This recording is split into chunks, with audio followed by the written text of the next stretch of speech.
Beri nama pedang ini Naga Puspa. Selamatkan dia. Jangan sampai jatuh ke tangan pendekar berwatak jahat.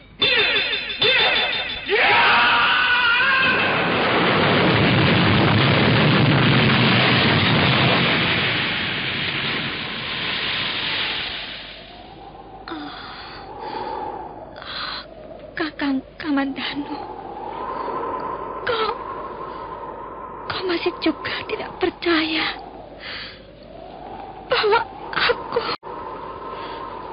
aku mencintaimu.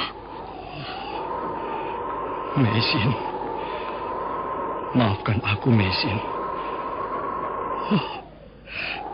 Mesin. Mesin!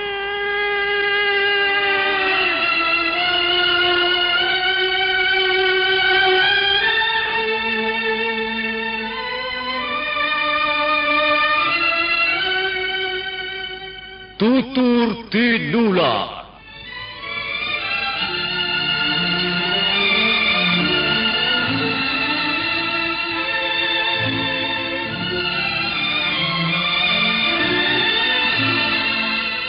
Sebuah sandiwara radio serial, produksi Sanggar Cerita dan Teater Sanggar Prativi.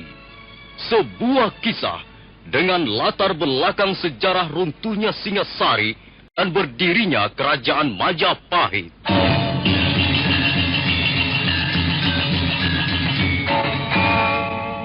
Sandiwara ini didukung oleh pemain-pemain radio yang sudah ternama.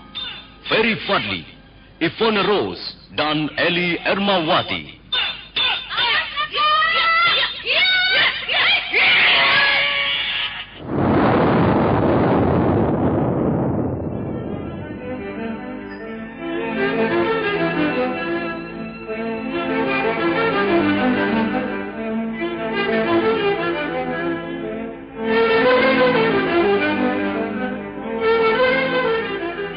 Cerita ini ditulis dan disusun oleh S. Tijab. Teknik dan montase dikerjakan oleh M. Pranoto dan Edwin Sutandi. Dengan sutradara C. Ispriyonoka. Kali ini mengetengahkan episode keempat dengan judul Kemelut Cinta di Atas Noda.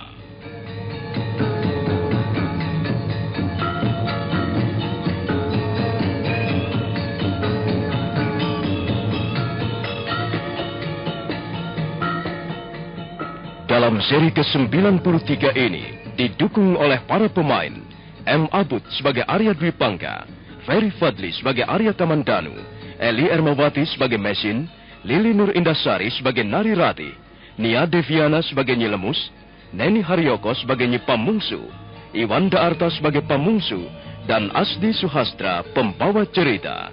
Selamat menikmati.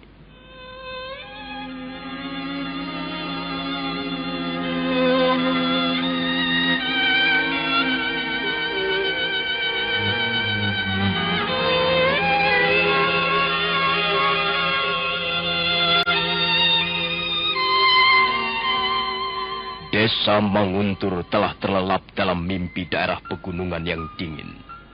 Kabut tipis melayang rendah dari lereng Gunung Anjasmara. Namun di rumah Arya Dwi Pangga masih nampak dua orang wanita bercakap-cakap. Mereka adalah Nari Ratih dan Nyi Lemus, pembantunya yang setia. Aku sering kesepian, Nyi. Aku sering merasakan hidup ini tidak bermakna lagi. Ya, itulah kalau Nini Rati sering melamun. Orang melamun kadangkala pikirannya dibawa mengembara jauh. Kadangkala pikiran kita diseret ke dalam dunia khayal yang bisa mengendorkan semangat hidup, Nini. Tapi apa yang bisa kulakukan, Nyi, selain melamun? Melamun sepertinya sudah menjadi bagian terpenting dalam kehidupanku akhir-akhir ini. Melamun memang penuh berisi alam hayali, tapi kadangkala menghibur hati juga. Ya, lebih baik Nini menyibukkan diri dalam bekerja. Bekerja apa saja. Mengurus angger panci atau mengerjakan pekerjaan rumah tangga lainnya. Aku tidak bisa bekerja. Setiap pikiranku tidak tenang, Nyi. Apalagi semalam Kakang Dwi Pangga sama sekali tidak menyentuhku. Bayangkan, Nyi. 11 hari dia pergi ke kota Kediri. Dan setelah di rumah kembali, tidak sedikit pun dia bersikap hangat padaku. Apakah aku sudah tidak menarik lagi, Nyi? Oh, alah. Apakah Nari Rati sudah tidak cantik lagi? Siapa berkata Nini tidak cantik lagi? Nini Rati tetap cantik loh. Bahkan semakin cantik. Karena Nini semakin dewasa. Kalau Gusti Dwi Pangga tidak bersikap hangat pada Nini, barangkali karena masih lelah. Tunggu saja sampai besok pagi. Gusti Dwi Pangga pasti akan berubah menjadi hangat dan mesra. Kau hanya mau menyenangkan hatiku saja, Nyi. Sudah sejak lama aku tidak pernah merasakan lagi apa itu kemesraan suami istri. Kakang Dwi Pangga sepertinya kurang memperhatikan aku lagi. Apa yang dia kerjakan seolah-olah terpaksa, hanya sekedar menjalankan kewajiban sebagai seorang suami. Jemari tangannya tidak pernah bergetar lagi setiap membelai rambutku, Nyi. Juga bisikan-bisikannya terdengar sumbang dan hambar. Apakah memang begitu perilaku seorang laki-laki yang istrinya sudah melahirkan anak, Nyi? Ya. Perbedaan itu tentu saja ada, Nini. Tapi hal itu jangan sampai mengganggu kebahagiaan rumah tangga. Nini harus tetap yakin pada diri sendiri. Percaya diri. Nini harus banyak minum jamu dan rajin memelihara kesehatan tubuh. Juga harus tetap segar dan cerah setiap tampil di depan suami.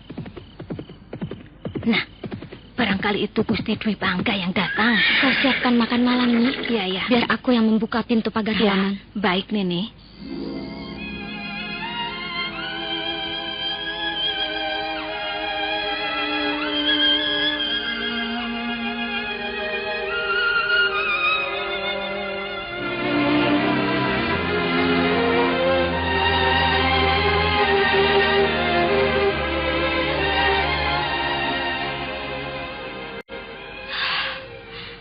Kau telah membuat kecewa Nyi Lemus, Kakang.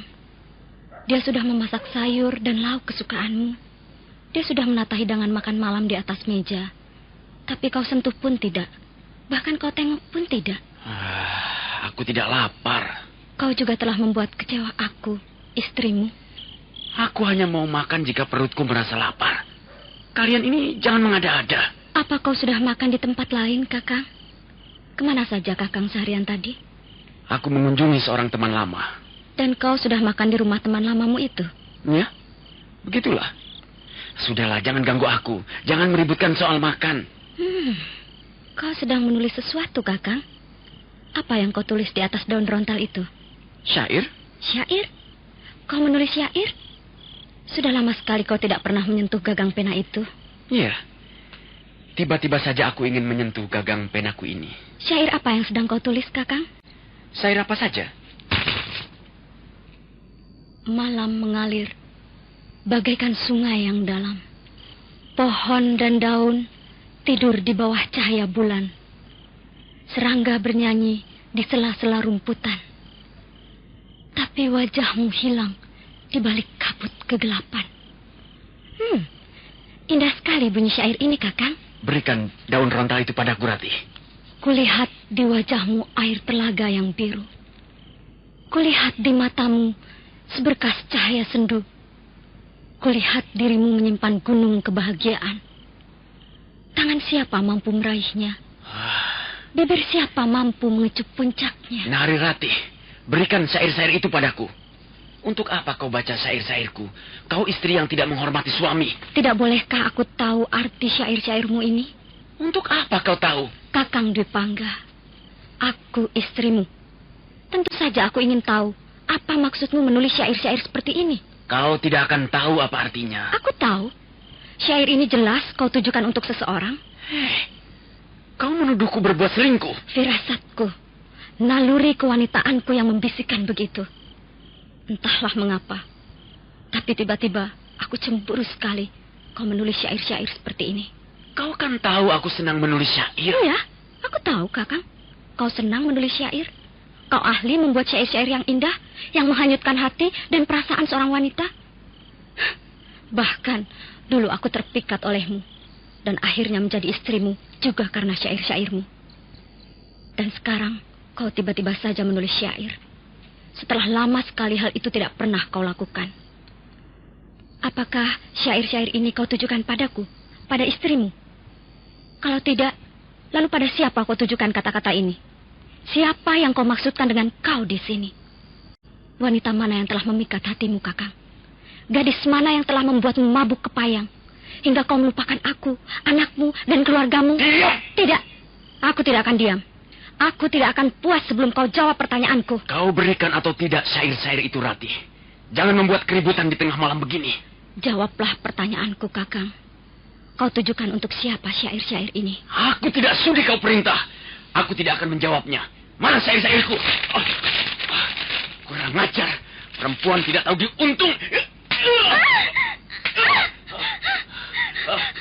Tunggu, Kakang. Tunggu. Kau telah menampar istrimu. Karena kau masih juga cerewet. Ingin tahu urusan laki-laki. Aku ingat pesan almarhum ayahku dulu. Sebelum beliau meninggalkan dunia fana ini. Beliau berkata bahwa jika suamimu telah menamparmu, maka kau harus berhati-hati. Kau harus waspada. Itu sebagai suatu isyarat bahwa dia mulai tergoda oleh wanita lain. Rati! Kalau kau masih juga berdiri di situ dan ngoceh galor ngidul, aku akan menamparmu lagi. Sudah, Kakang. Sudah. Cukup. Bukan wajahku yang sakit karena tamparanmu ini, tapi hatiku. Hatiku ini yang lebih sakit. Baiklah, aku tidak akan mengganggumu lagi. Tulislah syair-syairmu sesuka hatimu, dan tujukan pada siapa saja. Aku tidak akan bertanya-tanya lagi. Selamat malam, Kakang Dwi Pangga.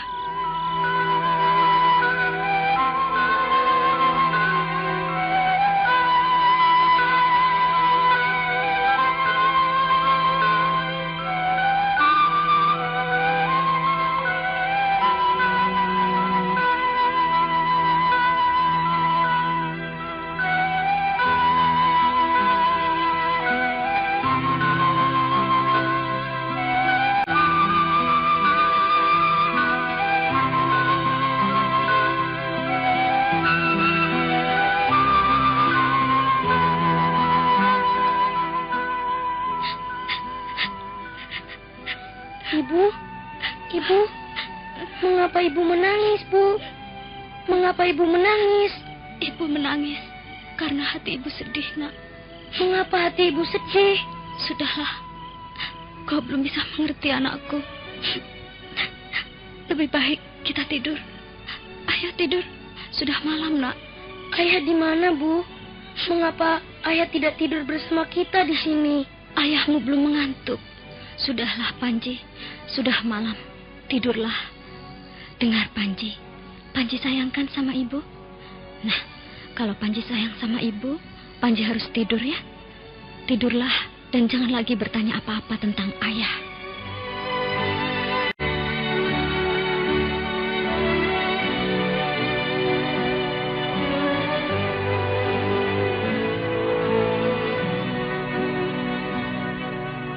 Seekor burung terbang rendah menyeberangi sawah. Musim panen telah berlalu bersama hujan malam itu. Kulihat kau tertegun di ambang pintu, dan rona wajahmu memancarkan sinar warna kelabu. Senja lenyap mengalir ke mulut cakrawala. Mega-mega hitam bergantung di angkasa.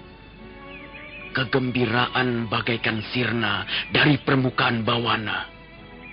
Kau pergi, dan tak ada lagi yang tinggal tersisa. Tuan Dwi Pangga pandai juga menulis syair? Aku memang gemar menulis syair sejak masih anak-anak. Mungkin aku mewarisi bakat yang pernah dimiliki ibuku. Syair yang baru saja Tuan bacakan sungguh indah. Kau tahu apa yang dibicarakan dalam bait-bait syairku tadi? Tentang kesedihan. Suasananya murung sekali. Akan kubacakan satu bait lagi. Dengarkan. Sepotong mega berenang menyeberangi langit biru, menyeberangi lereng gunung-gunung batu. Sepotong cinta yang kudekap seumur hidupku terlepas dan terbang bersama mega itu. Bait syair Tuan kali ini jauh lebih indah, tapi juga lebih mengiris hati. Tuan bicara tentang kegagalan, kehilangan, keputusasaan. Apakah hal itu mencerminkan kehidupan pribadi Tuan yang sesungguhnya? Satu hal yang tak bisa kupungkiri ialah bahwa aku tak bisa hidup tanpa cinta. Tuan nampaknya seorang pengagum cinta, pendamba cinta. Iya, kau benar sekali, Mesin. Saya juga menyukai bait-bait syair. Almarhum suami saya dulu marskal syair. Jadi kau pernah bersuami? Iya, saya adalah seorang janda. Kalian bercerai? Iya, kami diceraikan oleh maut. Kasihan. Saya masih ingat satu bait syair yang pernah diucapkan suami saya dulu, sebelum kami menikah secara resmi. Tuan mau dengar bunyinya? Oh, tentu. Coba lantunkan bait syair itu. Hujan turun bersama kabut menyapu bumi. Anjing hutan menggonggong kelaparan. Orang-orang menutup pintu-pintu rumahnya, dan mereka tinggal diam bersama keluarganya. Hujan turun semakin deras bagaikan murka. Anjing hutan meraung penasaran. Tapi mendadak muncul sosok seorang lelaki. Dia berhenti di ujung jalan, menengok kiri kanan, lalu melangkah lagi, menembus kabut kegelapan. Dia terus melangkah, sementara hujan semakin gila, dan anjing hutan terus menggonggong di kejauhan. Nah, bagaimana pendapat Tuan tentang bait-bait syair ini? Bagus sekali bunyi kata-katanya. Bagus. Tapi terus terang, aku merasa ngeri mendengarnya. Syair itu seperti bercerita tentang keganasan, kebuasan. Juga perjuangan dan pengembaraan yang panjang. Almarhum suami saya memang seorang pengembara.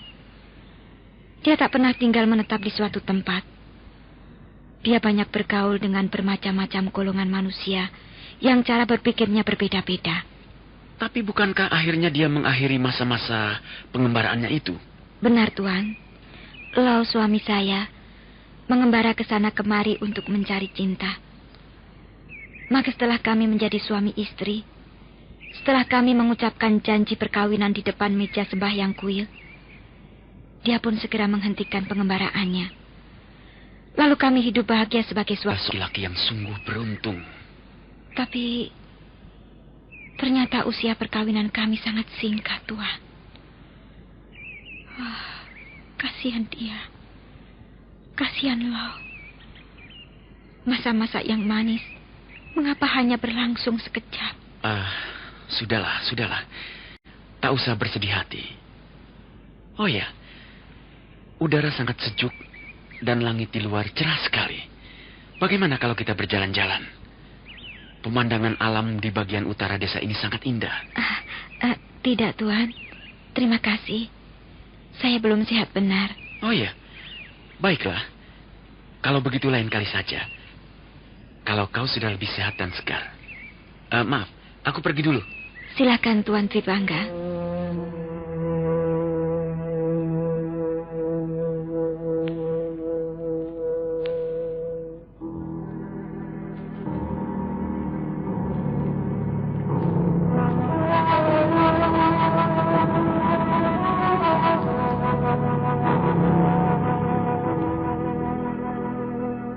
Kasihan dia, wanita yang malang.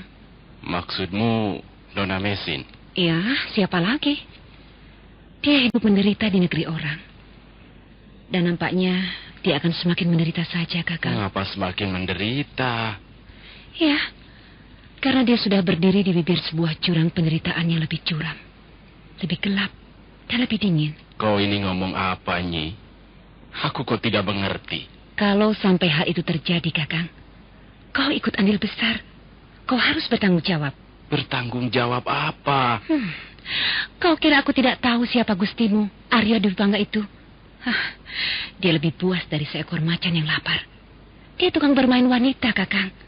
Dia pandai menaklukkan hati wanita, pandai merayu, dan sekaligus menceburkan korbannya ke dalam kegelapan sumur penderitaan yang dalam. Kukira penilaianmu tentang Gusti Dwi Pangga terlalu berlebihan. Kakang, aku tidak rela, Kakang, melihat nona cantik itu menjadi korban gustimu itu. Gusti Dwi Pangga hanya ingin menghiburnya, Nyi. Dia tidak bermaksud apa-apa kok. Kau ini terlalu berprasangka buruk tanpa bukti. Jangan begitu, Nyi. Bagaimanapun juga, Gusti Dwi Pangga sudah banyak membantu kita. Memang benar, dia sudah banyak membantu kita, Kakang. Tapi apakah dengan begitu dia boleh berbuat apa saja di rumah kita terhadap seorang wanita yang masih bersih dan suci? Alah, sudahlah, Nyi, sudah. Kita jangan meributkan soal ini. Kita menjadi penonton saja, penonton yang baik. Kau bukan wanita, Kakang. Kau tidak bisa merasakan apa yang dirasakan seorang wanita. Nyi, kukatakan sudah. Jangan ikut campur urusan pribadi Gusti Dwi Pangga.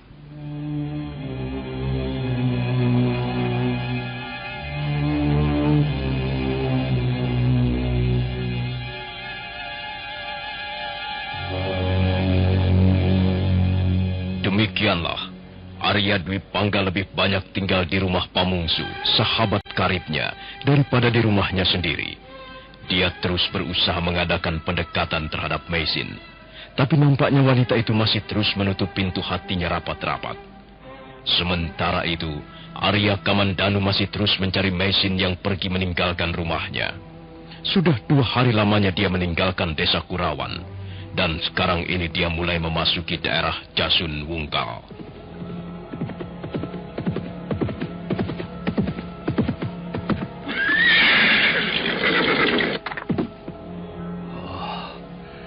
Kemana aku harus mencarinya?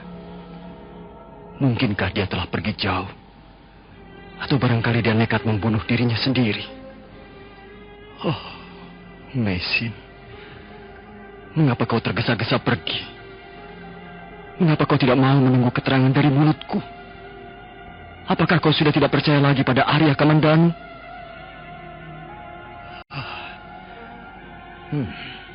Jangan-jangan dia pergi ke bangunan tua itu. Iya. Jangan-jangan dia pergi ke makam suaminya, Pendekar Lu.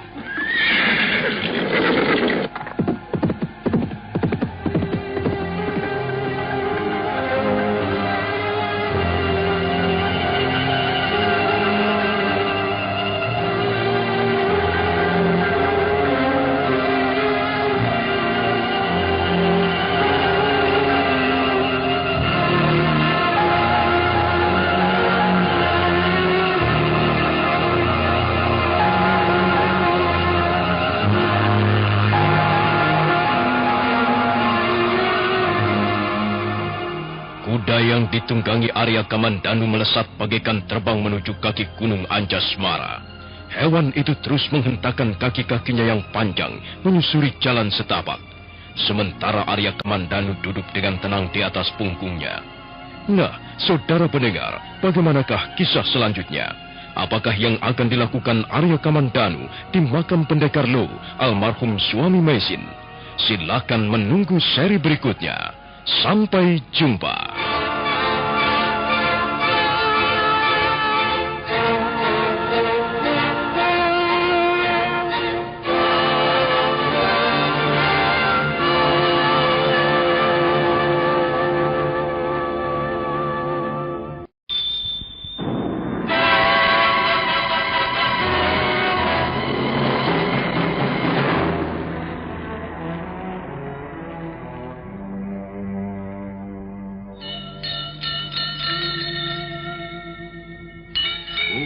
Beri nama pedang ini Naga Puspa. Selamatkan dia. Jangan sampai jatuh ke tangan pendekar berwatak jahat.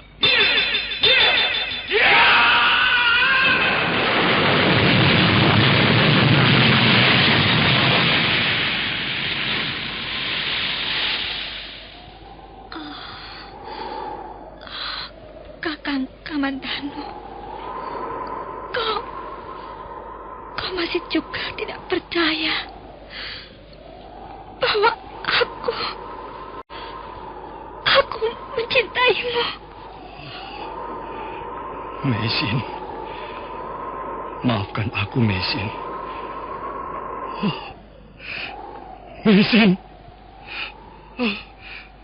Meisin!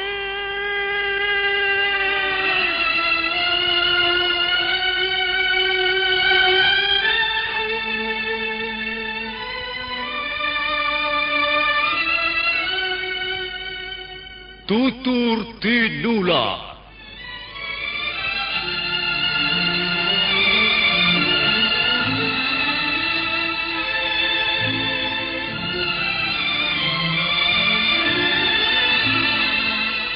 Sebuah sandiwara radio serial, produksi Sanggar Cerita dan Teater Sanggar Prativi. Sebuah kisah dengan latar belakang sejarah runtuhnya Singasari dan berdirinya Kerajaan Majapahit.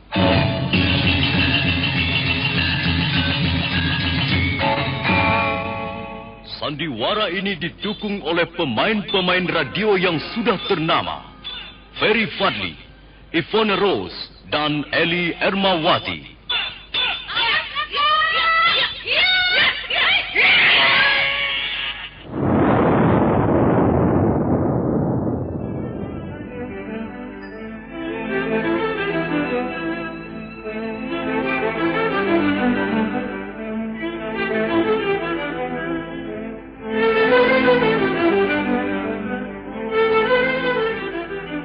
Cerita ini ditulis dan disusun oleh S. Tijab. Teknik dan montase dikerjakan oleh M. Pranoto dan Edwin Sutandi. Dengan sutradara C. Ispriyonoka. Kali ini mengetengahkan episode keempat dengan judul Kemelut Cinta di Atas Noda.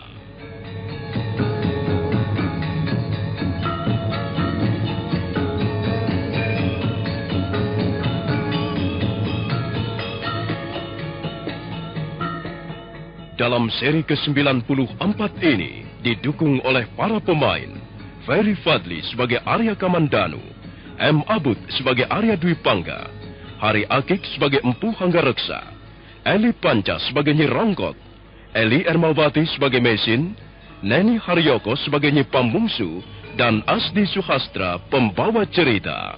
Selamat menikmati.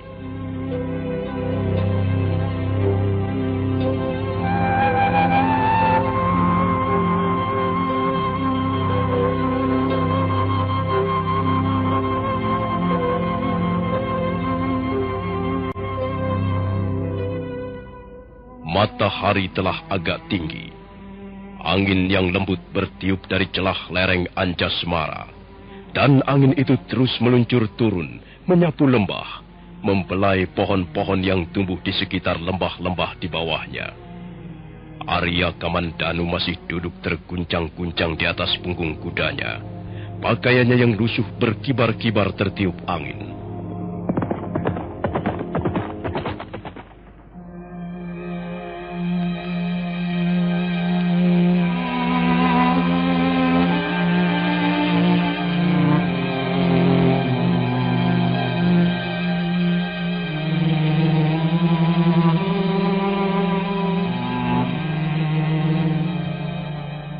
Dan setelah melewati gundukan bukit yang banyak ditumbuhi pohon-pohon talas liar, kuda yang ditunggangi Arya Kamandanu pun tiba di halaman bangunan tua.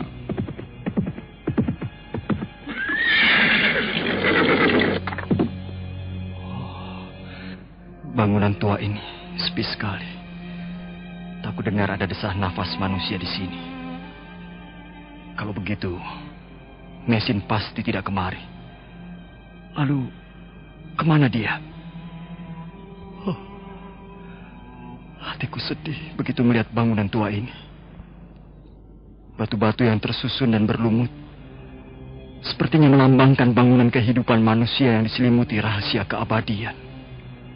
Sesaat lamanya Arya Kamandanu duduk di atas punggung kudanya, menatap bangunan tua yang sama sekali belum menampakkan perubahan apa-apa.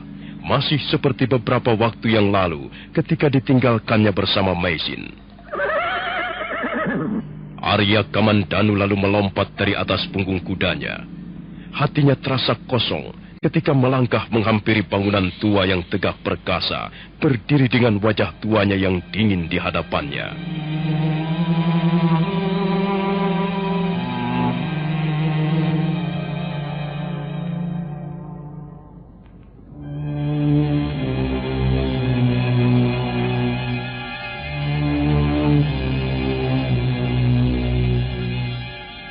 Kini Arya Kamandanu sudah berada dalam ruangan bangunan tua. Dinding-dinding batu masih seperti ketika ditinggalkannya, tua dan berlumut, tapi sepertinya tak akan mengalami perubahan oleh gejolak sepanjang zaman. Potongan-potongan kayu bakar berserak di depan tangga dengan setumpuk abu di sekitarnya. Disitulah dulu dia biasa duduk sepanjang malam, membakar daging kelinci atau babi hutan. Sementara Mesin dengan tabah dan tekun merawat Pendekar Lo, almarhum suaminya yang terluka di ruangan sebelah. Mesin. Mengapa wanita asing itu begitu berkesan dalam hatiku? Wajahnya, senyumnya yang tak lepas dari rintihan penderitaan, sepertinya sudah terpatri dalam benakku untuk selamanya. Aku menyesal sekali. Mengapa dia sampai pergi meninggalkan Kurawan?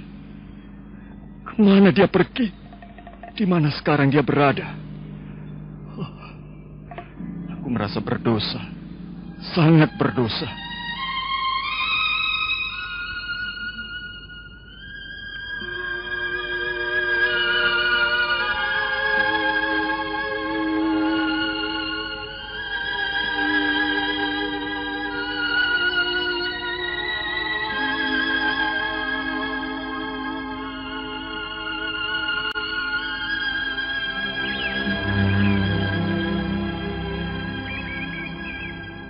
Arya Kamandanu, karena tidak tahan mengenang apa yang pernah terjadi dalam bangunan tua, akhirnya melangkah perlahan ke halaman samping. Dan sebentar kemudian, dia sudah duduk bersila di depan sebuah makam yang mulai ditumbuhi pohon-pohon ilalang. Sambil mencabut pohon-pohon ilalang itu, Arya Kamandanu mendesah pelan dalam hatinya. Pendekar Lo. Maafkan aku, Pendekar Lo. Aku telah lalai menjaga Mesin. Aku telah alpa. Dan sekarang istrimu itu pergi entah kemana. Maafkan aku. Aku menyesal sekali. Aku merasa sangat berdosa. Kau mau memaafkan aku, Pendekar Lo? Jawablah pertanyaanku ini, Pendekar Lo. Kau mau memaafkan aku, bukan? Mengapa kau diam saja? Pendekar Lo. Pendekar Lo. Mengapa kau membisu tidak mau menjawab pertanyaanku? Iya. Kau memang tidak akan pernah menjawab. Karena kau sudah tiada lagi. Yang tinggal cuma tulang-tulang yang semakin membusuk. Dan akhirnya sirna, melebur, menjadi satu dengan tanah. Tapi setidak-tidaknya, kalau kau sekarang ini tinggal di suatu alam lain, entah di mana letaknya, kau pasti mendengar kata-kataku ini. Pendekar Lo, aku berjanji akan menebus kealpaanku ini. Aku yang akan bertanggung jawab atas hilangnya Mesin. Aku berjanji akan mencarinya sampai kapan, sampai aku menemukannya. Nah, tenanglah kau di alammu yang kekal dan abadi, Pendekar Lo. Jangan lagi kau mengkhawatirkan istrimu. Selesai mengucapkan kata-katanya dalam hati, Arya Kamandanu bangkit dan melangkah perlahan menuju kudanya yang ditambatkan di bawah pohon di halaman depan bangunan tua. Dan setelah menatap beberapa saat lamanya ke arah bangunan tua, Arya Kamandanu menyentakkan tali kekang kudanya.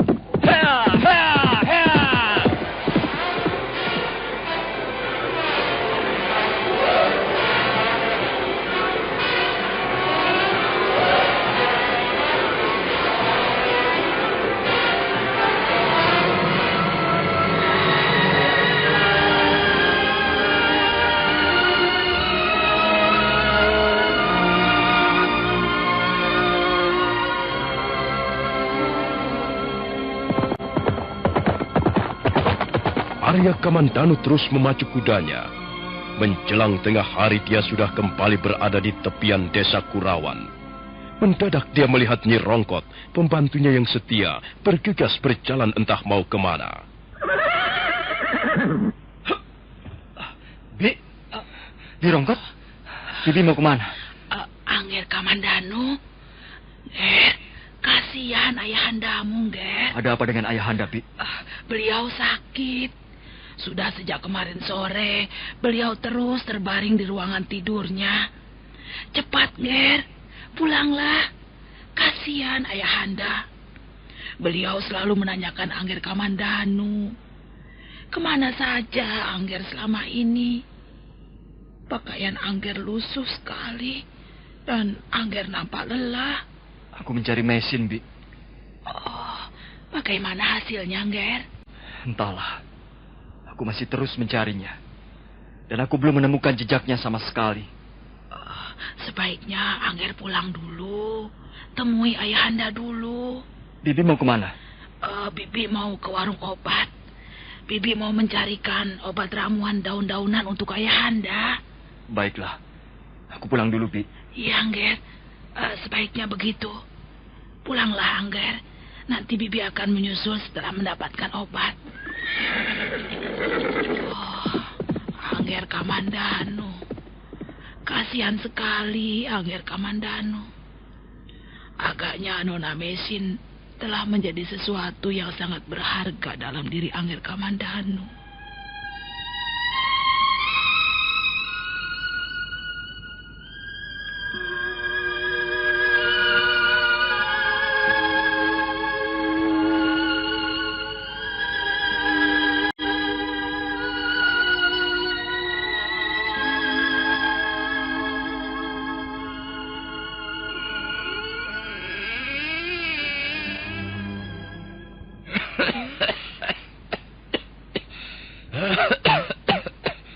Nyi, kaukah itu Nyi Rongkot? Sudah aku katakan, Nyi. Kau tidak usah repot-repot mencari obat untukku. Kau tahu bahwa aku ini orang yang tidak suka minum obat. Lagi pula, mengapa sakitku harus diobati, Nyi? Sudah kadaluarsa, Nyi. Sudah terlambat. Ya, biar saja aku mati, Nyi. Untuk apa aku hidup? Kalau hanya untuk melihat dan mendengar gamelan yang cemplang. Ayah. Oh, kau Le.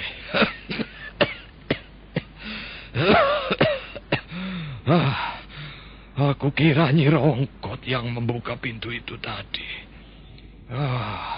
Rupanya kau.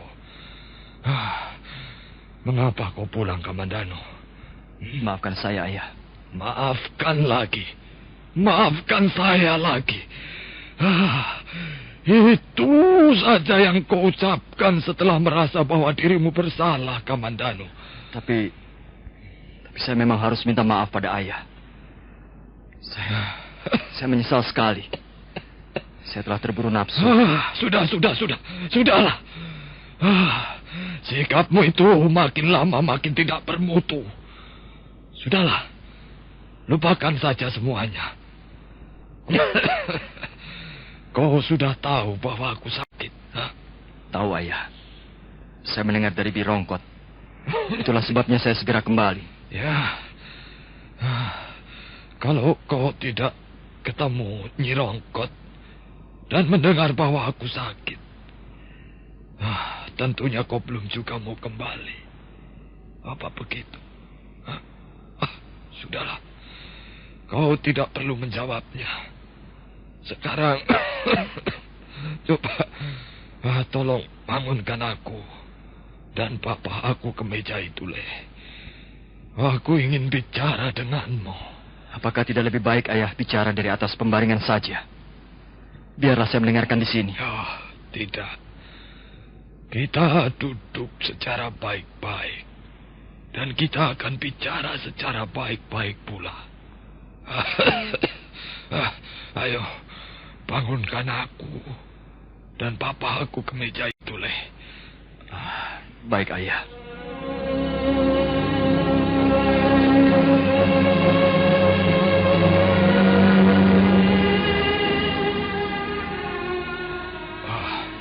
Coba, tolong tuangkan air putih untukku. Ini cangkirnya. Baik, Ayah. Ini, Ayah. Iya, ya.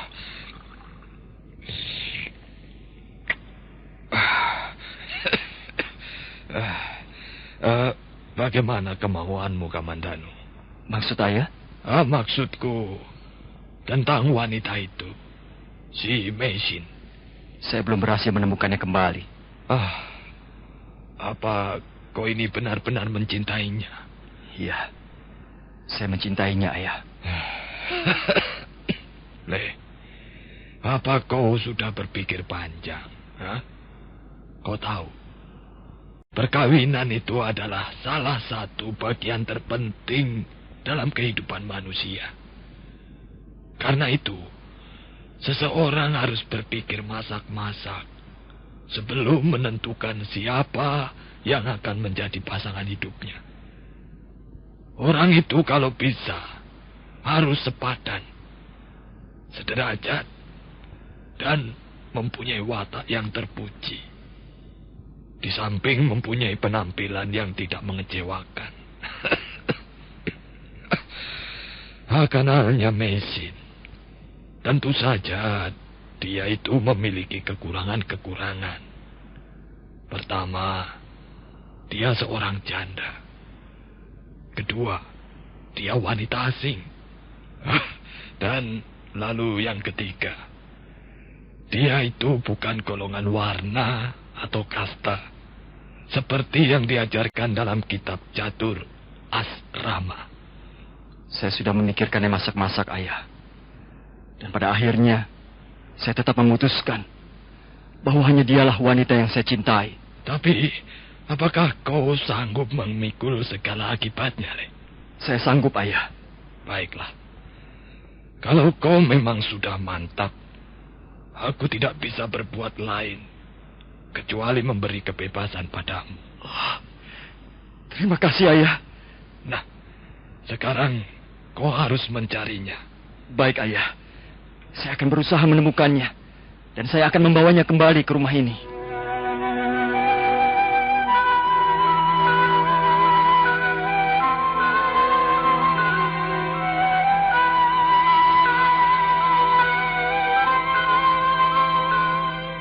Matahari pagi keluar dari kandangnya. Sinarnya mengusir embun pagi yang dingin. Bunga-bunga merekah tengadah ke angkasa raya. Pucuk-pucuk daun tersipu dicumbu silirnya angin. Lihatlah, sungai Kapulungan yang tenang. Dia mengalir membelah kaki gunung Welirang. Di bawahnya 1000 dongeng yang tak pernah usang. Dan dituturkannya sambil menempuh perjalanan panjang. Nah, bagaimana pendapatmu dengan syairku ini? Perasaan Tuan Dwi Pangga sungguh halus. Tuan dapat menceritakan keindahan alam dengan sederhana, tanpa rangkaian kata yang muluk-muluk, tapi cukup mempesona. Kau terlalu memuji aku, Meisin. Sepertinya saya tidak merasa memuji siapa-siapa. Saya mengatakan apa adanya. Tapi syair seperti itu tidak sesuai untuk diri saya. Syair itu bercerita tentang keindahan alam dan tidak menyinggung peranan manusia di dalamnya. Apakah kau tidak menyukai keindahan alam? Saya suka juga, tapi saya lebih menyukai syair tentang manusia. Alam yang indah seringkali dapat menghibur hati yang sedang gundah. Tuan benar, saya setuju. Nah, kalau begitu, marilah kita keluar dari ruangan yang sempit ini dan berjalan-jalan. Bagaimana? Sebenarnya, saya lebih senang tinggal di ruangan ini. Tidak ada yang bisa kau nikmati dalam ruangan ini. Marilah, mumpung hari belum terlalu panas. Apakah tempatnya jauh dari sini? Tidak seberapa jauh. Baiklah, tapi saya tidak bisa pergi terlalu lama.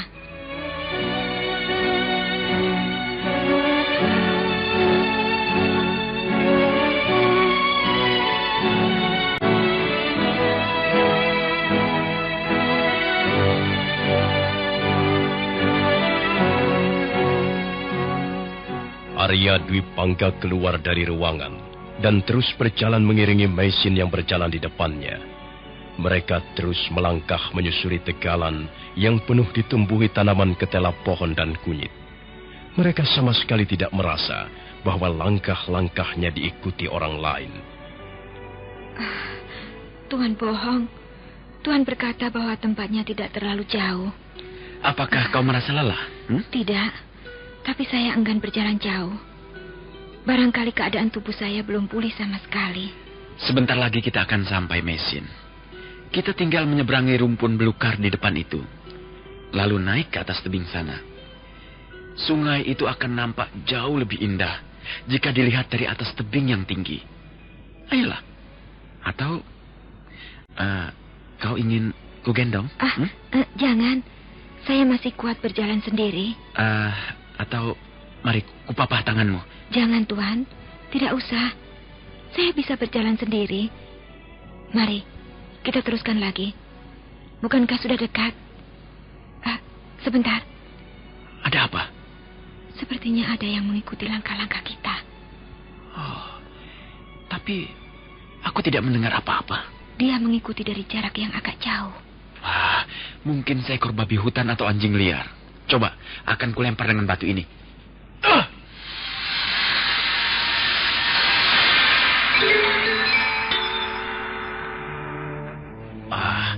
Tidak ada apa-apa. Mungkin binatang yang berkeliaran mencari makan di sekitar tempat ini, Meisin. Sudahlah, biarkan saja dia. Mari, kita jalan lagi.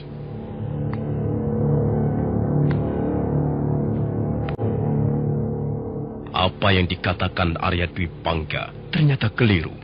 Memang benar, ada yang mengikuti langkah-langkah mereka. Orang itu menyembulkan wajahnya dari balik semak belukar ketika Arya Dwi Pangga dan Meisin meneruskan perjalanannya. Mau dibawa kemana Nona Meisin itu? Dasar laki-laki buaya. Tentu Nona Meisin akan dibawa ke tempat yang sunyi. Lalu di tempat sunyi itu akan dirayunya habis-habisan. Agaknya mereka menuju ke arah tebing sungai yang di atas sana. Baiklah, akan kuikuti mereka. Kasihan Nona Meisin kalau harus menjadi korban bujuk rayuan laki-laki tak bertanggung jawab.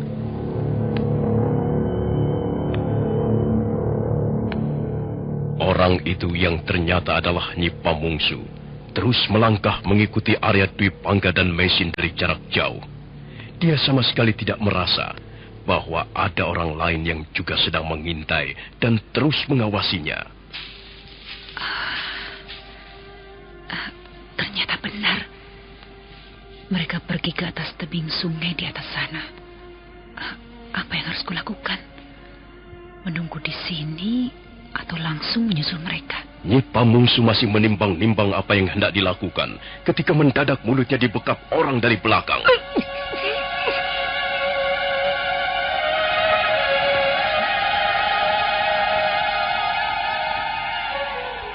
Nyi Pamungsu sangat terkejut. Jantungnya seperti berhenti berdenyut. Tapi dia tidak bisa berbuat apa-apa, walaupun tenaganya sudah dikerahkan untuk melepaskan dirinya dari bekapan orang itu. Nah, saudara pendengar, bagaimanakah kisah selanjutnya? Apa yang akan terjadi atas diri Nyi Pamungsu? Dan apa yang akan dilakukan Arya Dwi Pangga di atas tebing sana? Silahkan menunggu seri berikutnya. Sampai jumpa.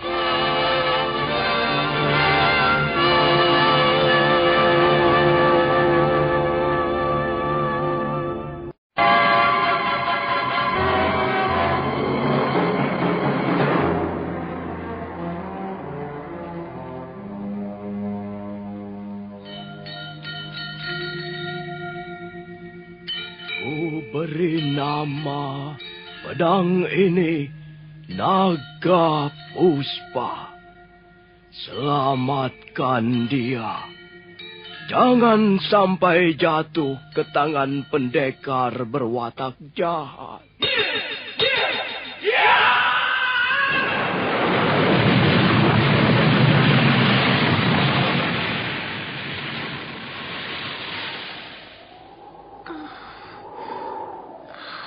Kakang Kamandanu, kau masih juga tidak percaya bahwa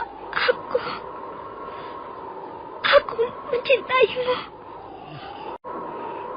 Meisin, maafkan aku, Meisin. Meisin. Meisin!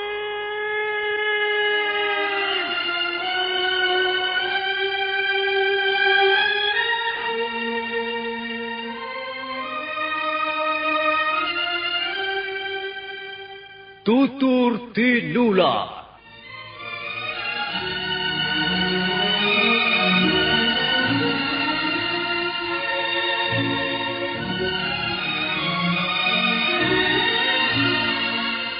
Sebuah sandiwara radio serial, produksi Sanggar Cerita dan teater Sanggar Prativi. Sebuah kisah dengan latar belakang sejarah runtuhnya Singasari dan berdirinya Kerajaan Majapahit.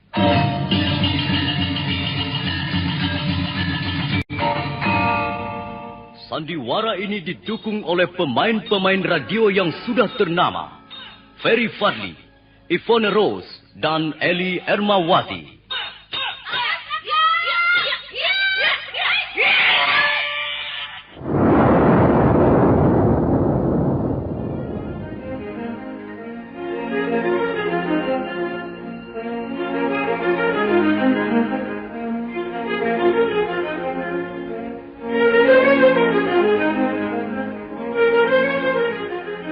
Cerita ini ditulis dan disusun oleh S. Tijab.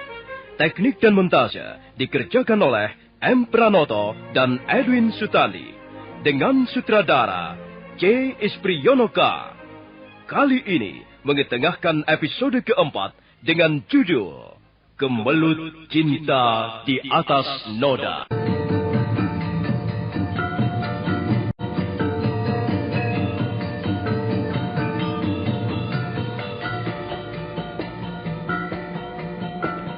Dalam seri ke-95 ini didukung oleh para pemain M. Abud sebagai Arya Dwi Pangga, Eli Ermawati sebagai Mesin, Iwanda Arta sebagai Pamungsu, Neni Haryoko sebagai Nyi Pamungsu, dan Asdi Suhastra pembawa cerita. Selamat menikmati.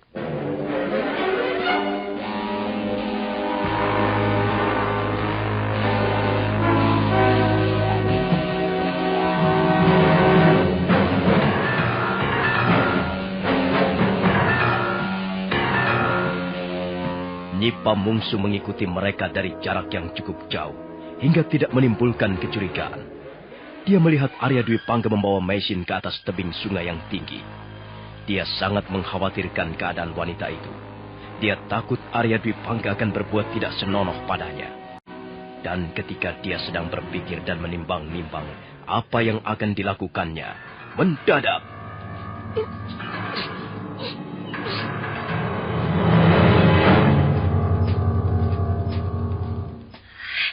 kurang ajar. Mengapa kau mengikuti aku, Kakak? Ya, aku yang harus bertanya, mengapa kau mengikuti mereka, Nyi? Kau lihat sendiri kan, apa yang dilakukan Gustimu Dwi Pangga itu? Apa yang dilakukan? Apalagi kalau bukan perbuatan yang tidak senonoh. Dia telah pergi membawa Nona Mesin ke atas tebing sungai itu, Kakang. Tempat itu sepi, jauh dari mana-mana. Duh, biarkan saja mereka. Nona Mesin merasa bosan tinggal dalam ruangan tidurnya. Karena itu, Gusti Dwi Pangga mengajaknya berjalan-jalan. Kakang, apa kau tidak kasihan kalau sampai Nona cantik yang malang itu nasibnya bertambah buruk? Kau kan tahu bahwa Gustimu Dwi Pangga itu doyan bermain perempuan. Kau sendiri sering menceritakan bahwa dia senang bermain asmara dengan wanita cantik yang bukan istrinya. Nah, mengapa kau masih juga membelanya, Kakang? Dan bahkan kulihat sepertinya kau memberikan kesempatan padanya. Kesempatan apa, Nyi? Kesempatan apa? Tentu saja kesempatan agar si kucing segera bisa menubruk dendeng manis yang disimpan dalam lemari makan. Sudahlah, Nyi. Itu urusan mereka, bukan urusan kita.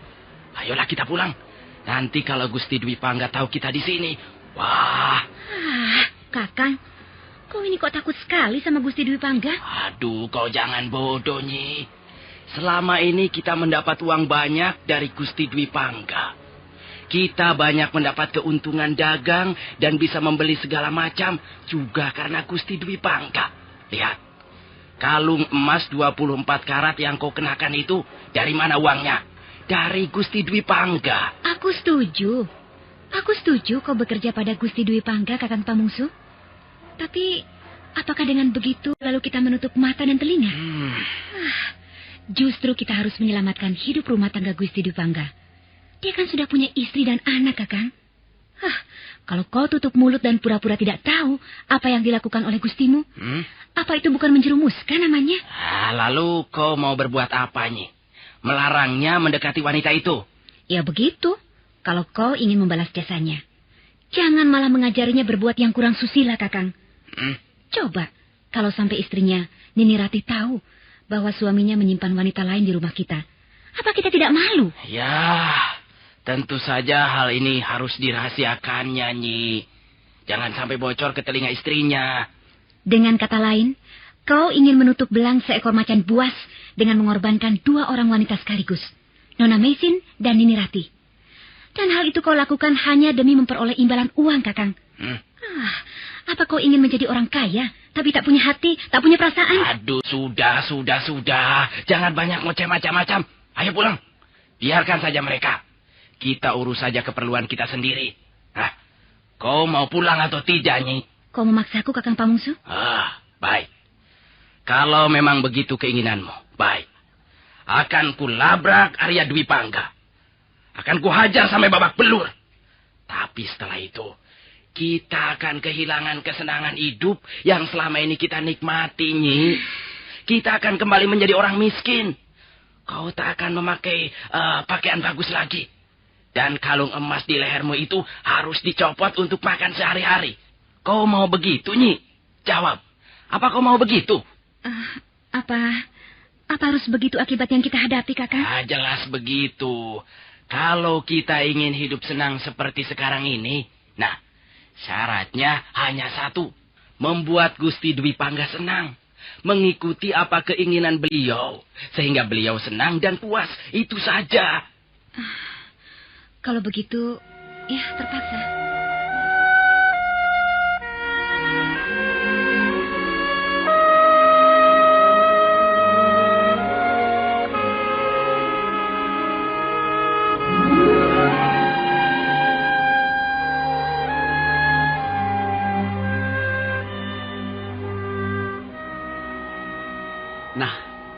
Lihat, bukankah indah sekali sungai Kapulungan tampak dari atas tebing ini? Lihat, tubuhnya menjulur panjang menyusuri lembah, berkelok-kelok seperti seekor ular naga. Iya, memang indah sekali pemandangan di daerah ini. Kau lihat gunung yang menjulang tinggi itu, namanya Gunung Welirang. Dan yang di sana itu, namanya Gunung Penanggungan. Di sebelah sana itu juga ada sebuah gunung. Itu Gunung Bromo. Di belakangnya lagi Gunung Lamongan. Dan lihat, di sebelah selatan sana. Saya sepertinya melihat sebuah bangunan istana. Itu memang istana. Istana Singasari. Dulu, pusat pemerintahan terletak di istana itu. Tapi sekarang sudah pindah ke kota Kediri. Ya. Istana Singasari sudah jatuh ke tangan Prabu Jayakatwang yang sekarang menjadi raja di Kediri. Apakah di negeri Tuan juga sering kali terjadi perang sebagai akibat perebutan kekuasaan? Ya, memang begitu. Kau benar. Tapi aku sama sekali tidak menaruh minat pada soal-soal kenegaraan. Mengapa? Perang kuanggap sebagai akibat ulah sekelompok manusia yang tolol. Mengapa mereka menyia-nyiakan hidup yang amat singkat ini dengan mengurusi perang? Mengapa mereka tidak menikmati hidup ini dengan sepuas-puasnya? Itulah. Sekelompok manusia bodoh selalu melakukan kebodohannya dengan gayanya masing-masing. Tapi manusia tidak sama, Tuan.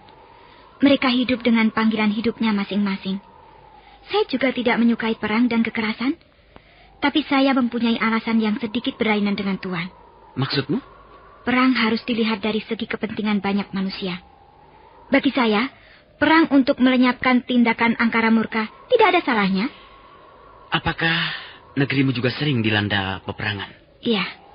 Negeri kami hampir setiap saat ditimpa bencana peperangan besar yang banyak menelan korban jiwa manusia. Negeri kami terdiri dari banyak suku. Dan mereka, suku-suku itu saling ingin menguasai. Di mana letak negerimu itu, Mesin? Jauh. Di seberang lautan. Namanya? Mongolia. Jadi sekarang ini aku sedang duduk dan berbicara dengan seorang wanita keturunan Mongolia.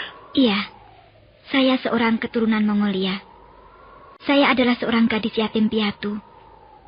Kedua orang tua saya sudah tak ada lagi ketika saya berumur 2 tahun.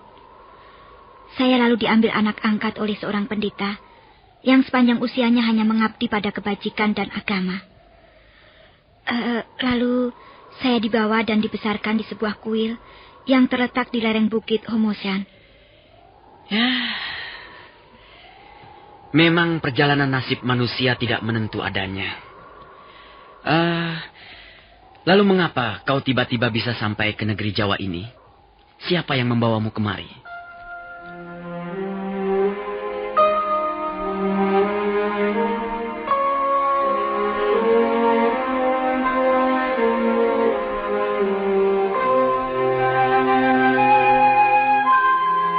Semula Mesin nampak ragu.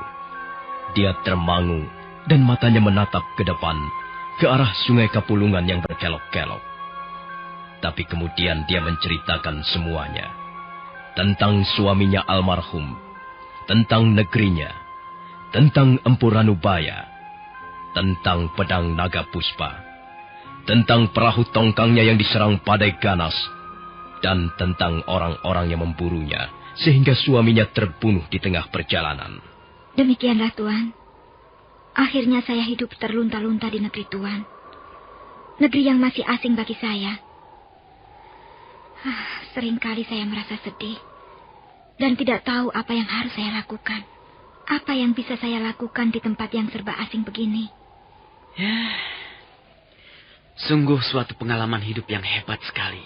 Hebat, namun pedih untuk dirasakan, Tuan. Ya, itu tidak bisa disangkal. Aku kagum padamu. Aku kagum pada ketabahan hatimu, Mesin. Dan untuk menyatakan rasa kagumku, aku akan memberimu hadiah. Tidak usah, Tuan. Terima kasih. Sebenarnya, saya ini wanita biasa saja. Hanya pengalaman pahit yang sering menimpa diri saya yang membuat saya menjadi berbeda dengan wanita lainnya. Tapi apakah artinya sebuah pengalaman pahit? Kau mau atau tidak, aku tetap akan memberimu hadiah. Dengar, aku akan membacakan sebuah syair untukmu. Sebatang pohon jati menjulang tinggi, daun dan rantingnya mencakar angkasa biru. Hutan yang manja tidur di bawahnya. Mungkin sudah 100 tahun umurnya, atau 200 tahun, atau selaksa. Dia berperang melawan angin. Dia bertempur melawan badai. Entah berapa zaman telah disaksikannya. Berapa musim telah dihitung dengan jari-jarinya. Sebatang pohon jati menjulang tinggi. tergoyahkan. Seolah dia berkata kepada dunia di bawahnya, "Aku kan tegak berdiri di sini dengan tegar dan percaya diri." Nah, bagaimana pendapatmu dengan syairku ini tadi? Kau setuju isinya? Tentu saya sangat setuju, Tuan. Isinya sangat bagus. Tapi, apakah masih ada sebatang pohon yang tegak perkasa seperti itu? Ada, Mesin. Kaulah pohon yang kumaksudkan. Kaulah pohon jati yang berdiri dengan tegar, perkasa, dan mampu mengalahkan guncangan-guncangan kehidupan. Terima kasih, Tuan Tripangga. Syair Tuan telah menumbuhkan kembali semangat hidup saya yang hampir padam. Saya memang ingin menjadi pohon seperti itu. Tuhan telah menuliskan sesuatu yang amat berharga untuk direnungkan. Saya sangat membutuhkan tulisan-tulisan seperti itu. Saya akan belajar dari tulisan-tulisan seperti itu.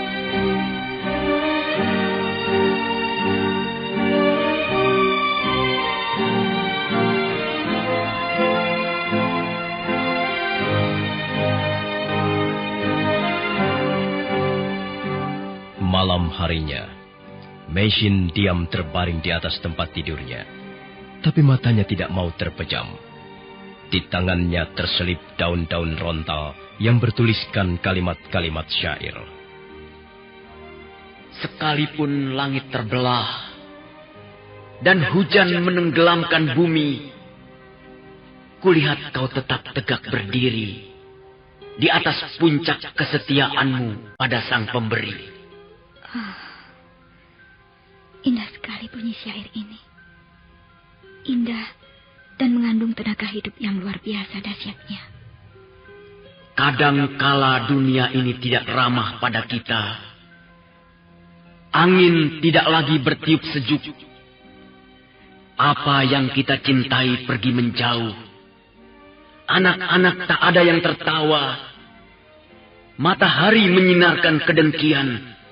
Dan bulan memancarkan cahaya keangkuhan. Bentangan langit tak lagi berwarna biru.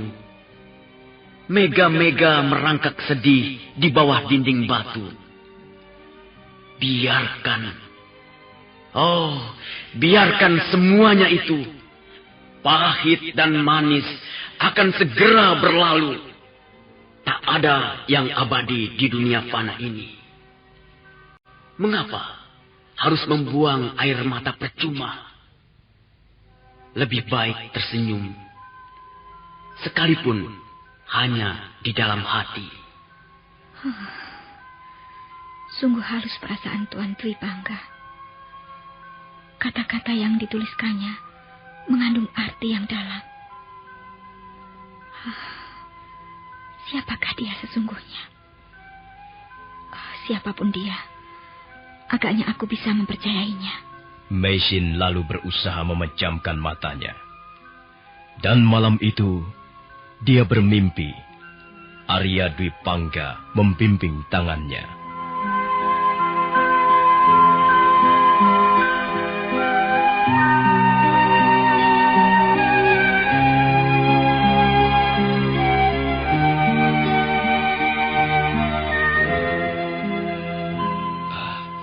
Gusti memanggil saya? Iya, Pak Mungsu.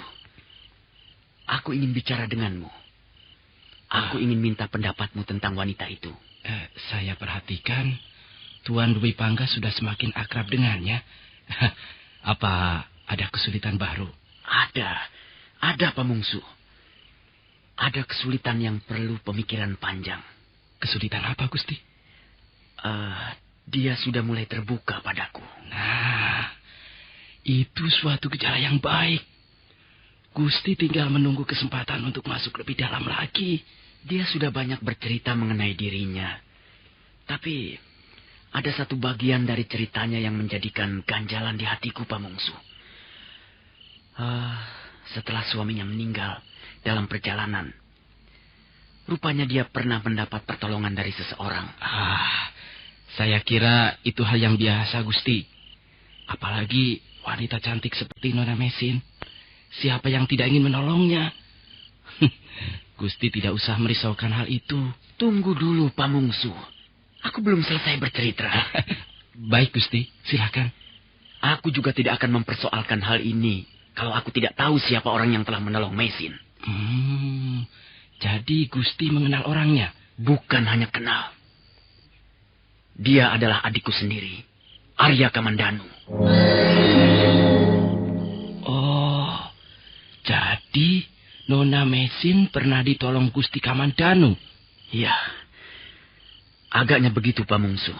Lalu mengapa dia pergi dengan diam-diam dan akhirnya pingsan di tengah jalan? Rupanya, selama ini Mesin tinggal di Kurawan bersama Ayahanda Hanggareksa. Dan rupanya Ayahanda Hanggareksa tidak menyetujui hubungan Kamandanu dengan Mesin. Oh, jadi Gusti Kamandanu mencintai Mesin. Begitu ya, Gusti? Iya, dia mencintainya. Setidak-tidaknya menurut Mesin. Dan agaknya Mesin tidak menyambut hangat uluran cinta Kamandanu. Mungkin itulah sebabnya dia meninggalkan Kurawan. Lalu sekarang persoalannya apa, Gusti? Apakah Kamandanu merupakan hambatan? Begitu? Kau tahu, Pamungsu, hampir seluruh warga desa Kurawan dan Manguntur tahu sejarah perkawinanku dengan Narirati dulu. Ya, katakanlah, aku sudah merebut Narirati dari tangan adikku sendiri, Kamandanu. Ya. Aku telah membuat kecewa hatinya, bahkan aku telah membuat kecewa orang tuaku. Sampai saat ini, hubungan kami menjadi renggang. Ayahku memang bisa menerima kehadiran cucunya, tapi agaknya dia masih menaruh seberkas kebencian padaku. Kalau begitu, sebaiknya dibatalkan saja, Gusti. Dibatalkan bagaimana? Wah, akibatnya bisa berbahaya, Gusti. Pengalaman pahit masa lalu bisa terulang kembali. Maksudmu, aku tidak boleh mendekati Mesin? Iya, begitu. Sebaiknya Gusti Dwi Pangga segera melupakan orang Mesin dan mengantarkannya kembali ke Kurawan. Tapi Pamungsu, aku sudah hampir berhasil mendekatinya. Dia sudah mulai terbuka. Aku yakin, sebentar lagi aku akan bisa menaklukkan hatinya. Tapi akibatnya, Gusti, akibatnya.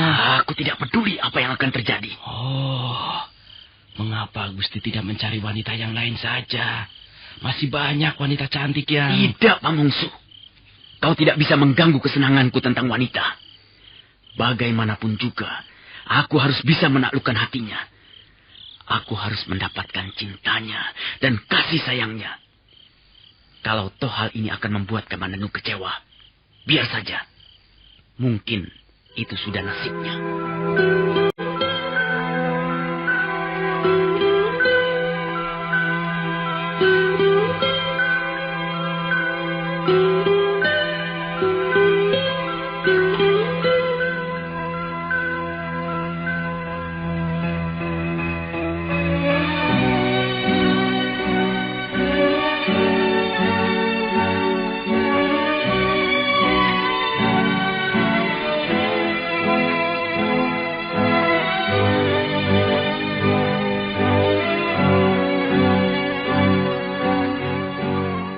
Wajah Arya Dwi Pangga nampak dingin ketika mengucapkan kalimat-kalimatnya.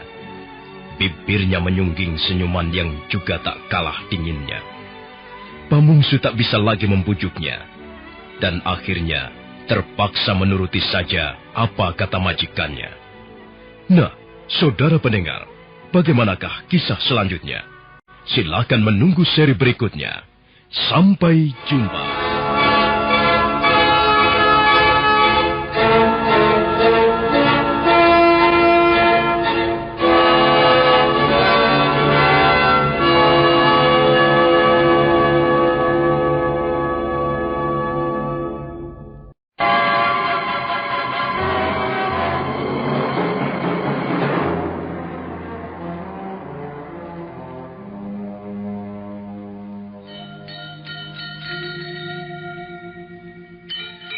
Beri nama pedang ini Naga Puspa.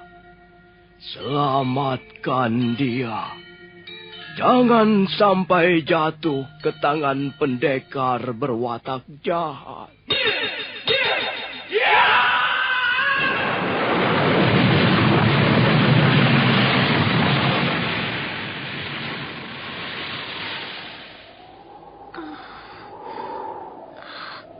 Kakang Kamandanu, kau masih juga tidak percaya bahwa aku mencintaimu. Meisin, maafkan aku, Meisin. Meisin. Meisin!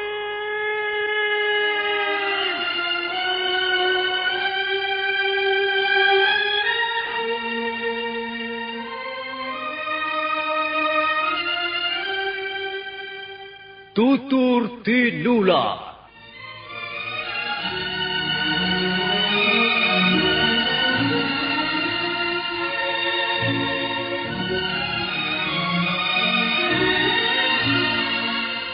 Sebuah sandiwara radio serial, produksi Sanggar Cerita dan Teater Sanggar Prativi. Sebuah kisah dengan latar belakang sejarah runtuhnya Singasari dan berdirinya Kerajaan Majapahit.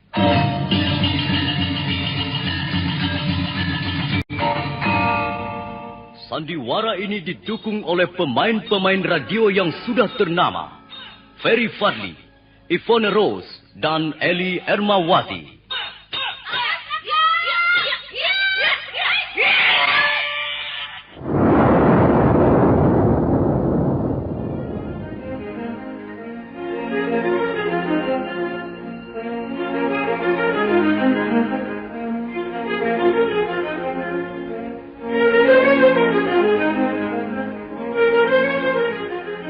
Cerita ini ditulis dan disusun oleh S. Tijab. Teknik dan montase dikerjakan oleh M. Pranoto dan Edwin Sutandi.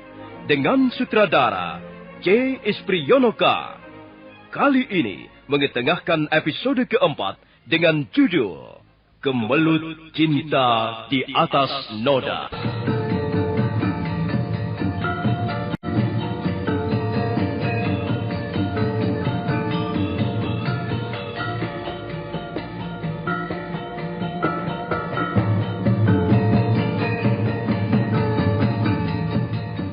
Dalam seri ke-96 ini didukung oleh para pemain M. Abud sebagai Arya Dwi Pangga, Iwan Daarta sebagai Pamungsu, Eli Ermawati sebagai Meisin, Lili Nur Indasari sebagai Nari Rati, Nia Deviana sebagai Nyi Lemus, Rio sebagai Panji Ketawang, dan Asdi Suhastra pembawa cerita. Selamat menikmati.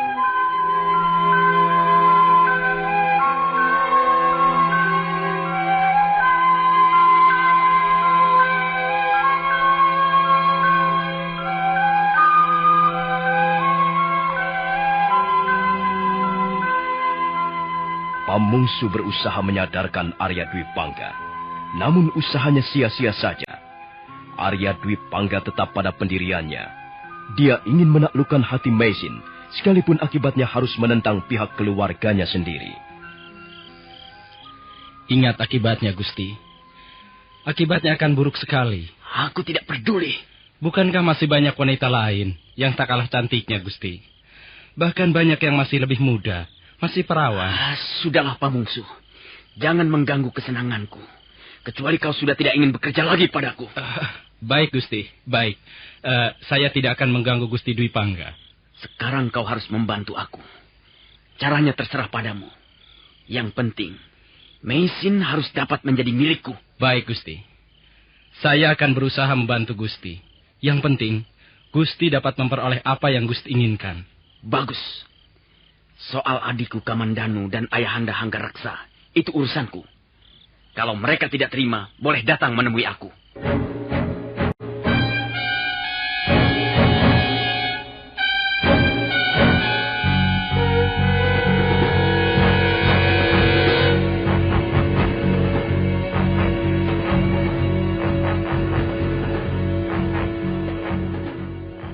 Mengapa kau masih belum tidur juga, Nak? Ayo, tidurlah. Ibu, mengapa juga tidak tidur? Baiklah. Nah, Ibu akan tidur di sini ya, di sebelah Panji. Ayo, pejamkan matamu, Nak. Ini sudah malam. Ayah kok belum pulang, Bu? Sudah lama sekali belum pulang-pulang. Besok ayahmu akan pulang, Nak. Sekarang kau harus tidur dulu. Dongeng, Bu. Dongeng dulu, baru aku mau tidur. Baiklah, Ibu akan dongeng. Tapi Panji harus mau segera tidur ya. Pada zaman dulu, ada 2 orang kakak beradik yang bernama Bubuksah dan Gagang Aking. Mereka menjadi pertapa di Gunung Wilis. Mereka membangun sanggar pemujaan dan mempelajari kitab suci bersama-sama. Adapun cara mereka bertapa atau ngelakoni berlainan sama sekali. Bubuksah siang malam makan dan minum, sedangkan Gagang Aking makan sayuran dan buah-buahan saja hingga tubuhnya kurus kering. Mereka berselisih paham. Kemudian Batara Guru, penguasa istana Kahyangan, mengutus Kalawijaya untuk menguji mereka. Untuk melihat sampai seberapa jauh kesucian dan kebersihan hatinya. Kalawijaya lalu berubah menjadi seekor harimau putih dan melompat turun ke bumi untuk menemui 2 orang itu. Setelah diuji, terbukti Gagang Aking belum tergolong bumi tiaga atau bersih suci karena masih terikat hal-hal duniawi. Hal itu tercermin dari sikapnya yang masih takut akan kematian, mementingkan diri sendiri, ingin dianggap suci, dan sebagainya. Sedangkan Bubuksah, sekalipun pekerjaannya hanya makan dan minum siang malam, tapi hati dan jiwanya lebih bersih.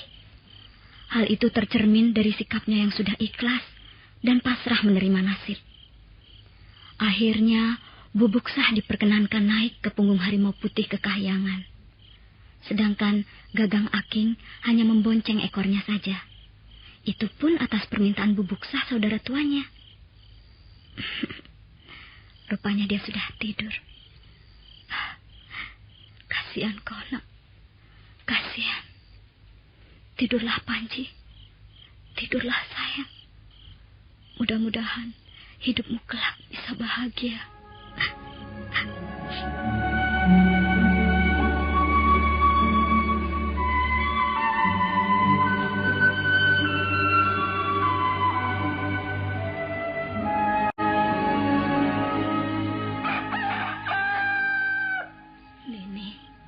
Nini Ratih, apa yang Nini lakukan di sini? Mengapa Nini duduk sendirian di serambi depan? Di mana Angger Panji Ketawang? Dia masih tidur, Nyi. Oh, loh, wajah Nini kelihatan pucat sekali. Aku tidak bisa tidur, Nyi. Aku baru saja terlelap setelah mendongeng untuk Panji. Tapi aku terbangun karena mimpi. Mimpi? Iya. Oh, itu biasa, Nini.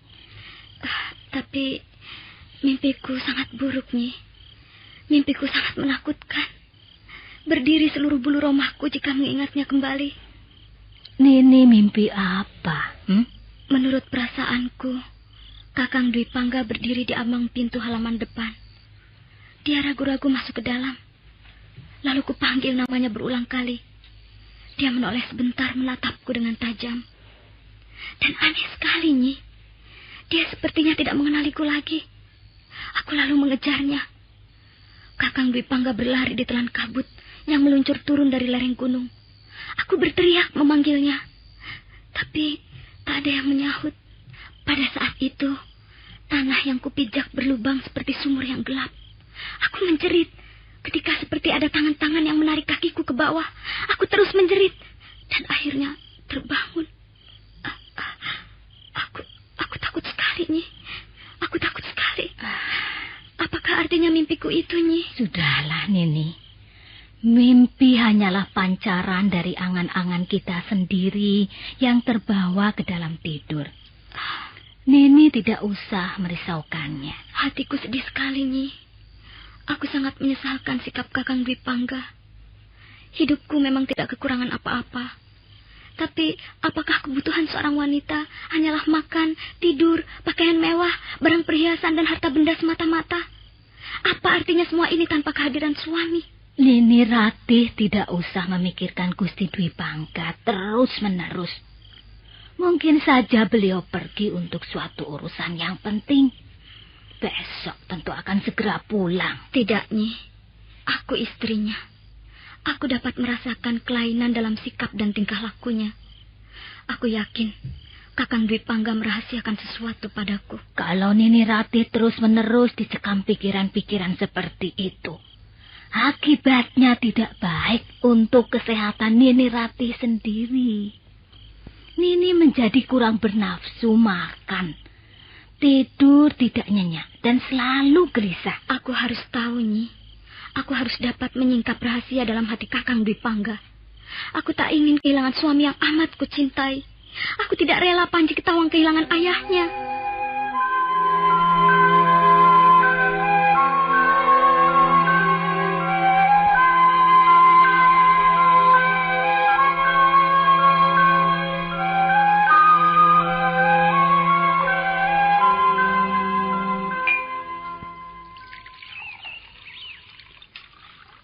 Minumlah. Ramuan daun-daunan yang ditumbuk halus ini sangat bagus untuk memulihkan kesehatanmu. Biasanya, Nyi Pamungsu yang mengantarkan kemari. Nyi Pamungsu pergi ke Tegalan bersama suaminya. Oh ya, apakah sudah kau baca syair-syair yang kuberikan padamu kemarin? Sudah, semalam. Bagaimana pendapatmu? Syair-syair Tuan seperti sebuah obor yang datang menjemput gelap. Seperti payung mekar menyambut rintik air hujan. Kau menyukainya? Saya membacanya sampai beberapa kali. Aku sengaja menuliskan untukmu. Mudah-mudahan kau bisa mengambil manfaatnya. Setiap membaca syair-syair Tuan, saya merasa mendapat kekuatan untuk bangkit dari lumpur penderitaan. Kau memang tidak perlu menderita. Tidak perlu? Iya, dan tidak pantas. Mengapa? Saya bukan keturunan dewa. Aku yakin dunia ini akan tertawa sedih kalau sampai melihat wanita seperti kau hidup menderita. Mengapa begitu? Karena kau cantik. Bukankah penderitaan milik seluruh umat manusia? Bahkan manusia telah mewarisinya tak kala belum dilahirkan dari rahim ibunya. Ya, kau benar. Tapi kau merupakan pengecualian. Saya pun manusia biasa. Saya sudah akrab dengan yang namanya penderitaan. Sejak kecil saya sudah hidup menderita. Tidak. Wanita secantik kau tidak seharusnya hidup menderita. Setidak-tidaknya, ada orang yang tidak rela melihatmu menderita. Dan akulah orangnya. Jangan begitu, Tuan Dwi Pangga. Mesin, aku bersedia mengorbankan apa saja, asal hidupmu bahagia. Jangan begitu. Kau tidak percaya? Justru karena saya percaya pada Tuan. Dan saya harap Tuan menghargai kepercayaan saya ini. Janganlah Tuan menyalahgunakannya. Mesin, pandanglah aku, Mesin. Mengapa kau selalu menundukkan wajahmu? Saya tidak berani memandang Tuan Dwi Pangga. Apakah wajahku menakutkan? Mengapa selalu begini? Mengapa selalu begini kejadiannya? Mesin, kau membutuhkan orang yang bisa mendampingimu. Kau tidak bisa hidup sendirian di negeri ini. Kau butuh teman. Kau butuh perlindungan seorang laki-laki. Kau butuh kasih sayang. Butuh perhatian dan cinta. Hidup akan terasa sumbang dan menyakitkan jika kau biarkan dirimu terus-menerus meratap kesepian. Kau butuh gairah, Mesin. Gairah dan kehangatan. Sudahlah, Tuan Dwi Pangga. Saya harap Tuan tidak mengganggu saya lagi. Saya belum bisa melupakan almarhum suami saya. Hati dan jiwa saya masih tertutup rapat. Saya belum membutuhkan semua yang Tuan sebutkan tadi.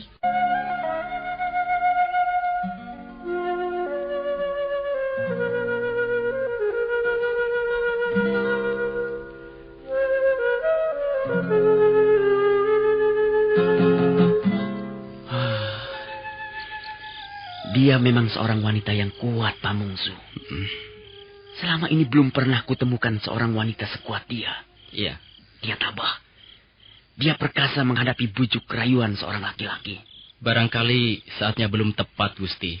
Ya, barangkali begitu. Kata orang yang sudah berpengalaman, sekuat-kuatnya wanita, akhirnya dia pasti akan menyerah di pelukan seorang laki-laki. Hanya soal waktu, Gusti. Dia masih tercekam oleh peristiwa kematian suaminya yang amat dicintainya, Pamungsu. Ya, itu soal biasa, Gusti. Kematian orang yang kita cintai memang menyedihkan. Tapi apakah selamanya dia akan terus murung dan bersedih hati? pasti ada saatnya hatinya mekar terbuka. Lalu apa usulmu, Pamungsu? Rasanya aku semakin penasaran saja. Sabar, Gusti, sabar. Buah yang lezat memang sukar dipetik. Semakin sukar dipetik, semakin lezat rasanya. Nah, sekarang begini saja. Besok saya akan mengajak istri saya ke desa Kedung Peluk. Saya akan kembali lagi menjelang sore hari. Nah, kesempatan itu harus Gusti pergunakan sebaik-baiknya. Aku belum yakin akan berhasil, Pamungsu. Ya, tapi agaknya bagus juga. Kuturuti usulmu itu.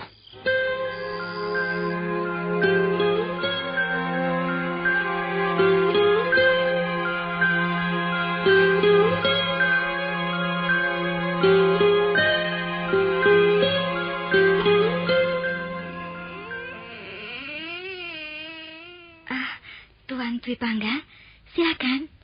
Saya baru saja selesai menyisir rambut saya. Silakan duduk. Terima kasih. Kau nampak lebih segar pagi ini.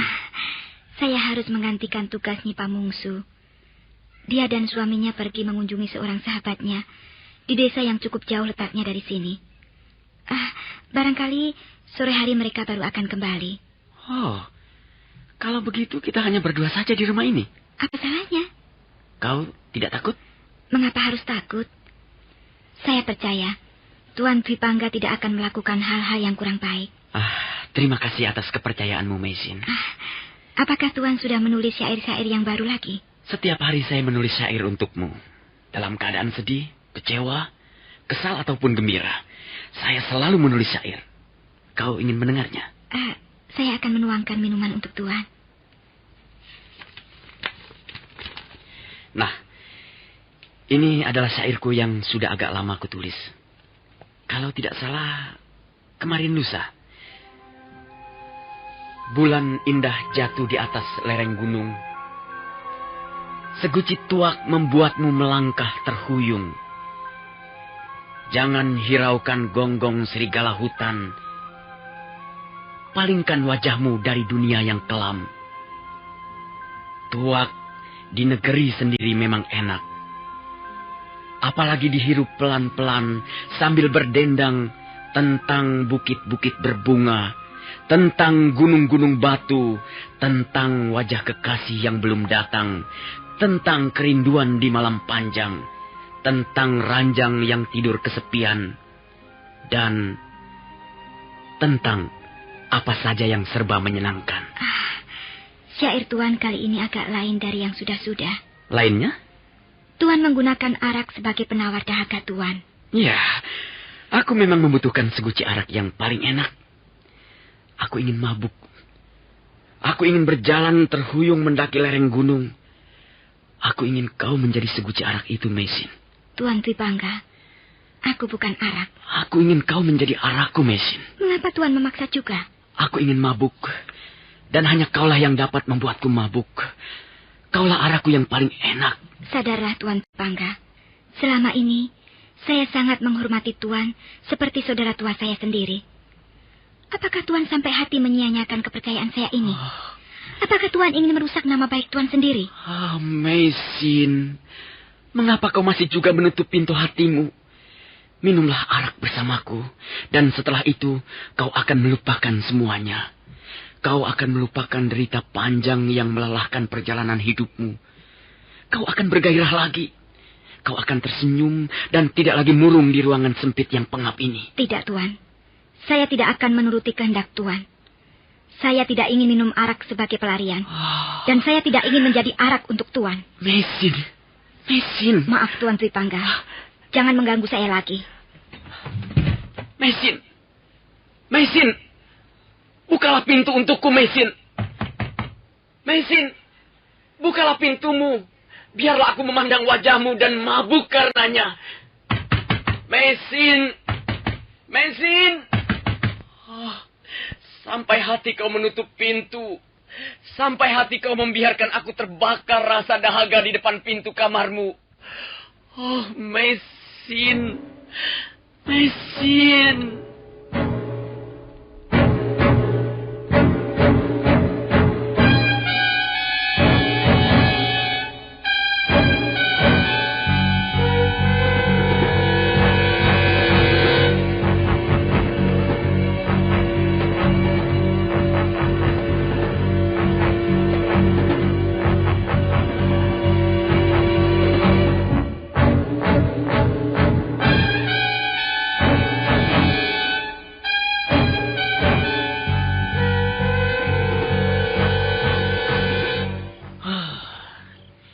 Dia memang wanita sekeras baja, Pamungsu.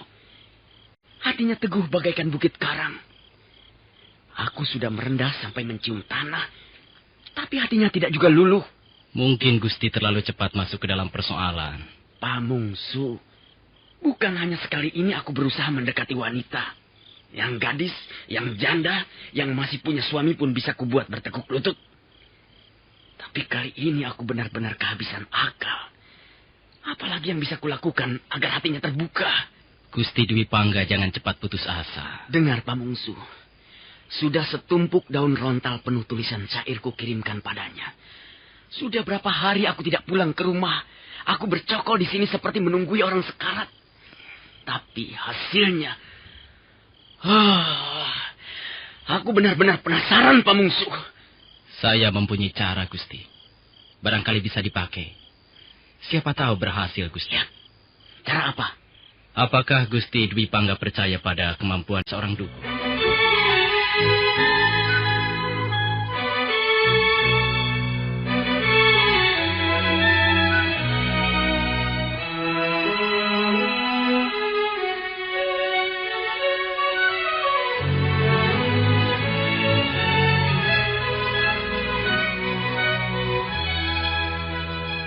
Arya Dwi Pangga tertegun sesaat. Begitu Pamungsu menyebut-nyebut dukun. Selama ini dia tidak pernah berhubungan dengan ahli barang-barang gaib. Nah, saudara pendengar, bagaimanakah kisah selanjutnya? Apakah Arya Dwi Pangga akan menuruti saran Pamungsu dengan minta bantuan seorang dukun? Nah, bagaimanakah kelanjutan kisahnya? Saudara pendengar, silakan menunggu seri berikutnya. Sampai jumpa.